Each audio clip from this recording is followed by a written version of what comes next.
Aux États-Unis, où la ségrégation raciale demeure le problème numéro 1, s'organise la marche sur Washington prévue pour dimanche prochain. À voir la fièvre dans laquelle elle se prépare, elle promet d'être animée.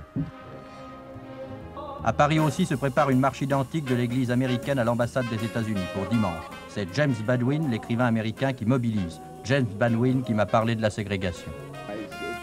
Entre James Baldwin et la France, l'idylle dure depuis les années 1950. Comme de nombreux artistes noirs américains, c'est en France que l'enfant de Harlem a trouvé un havre de paix, un refuge, un asile. Aux États-Unis, dans la tourmente du mouvement pour les droits civiques, 3 des plus proches compagnons de lutte de Baldwin sont morts assassinés, Medgar Evers, Malcolm X, et le plus aimé d'entre tous, celui qu'il appelait son petit frère, Martin Luther King.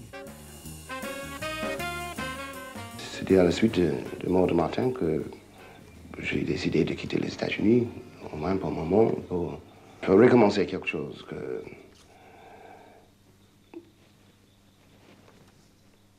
J'ai toujours joué le rôle de témoin, mais en dehors.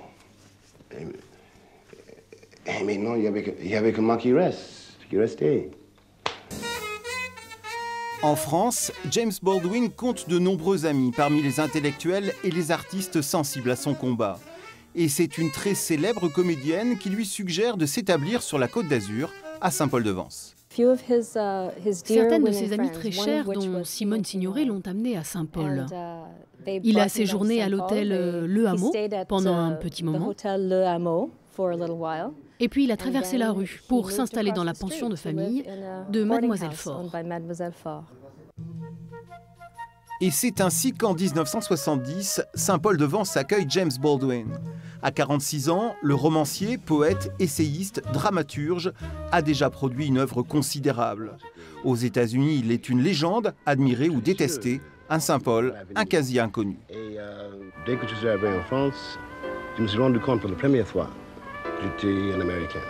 Personne ne me connaissait. J'étais un gosse comme les autres, quoi. Mais j'étais libre.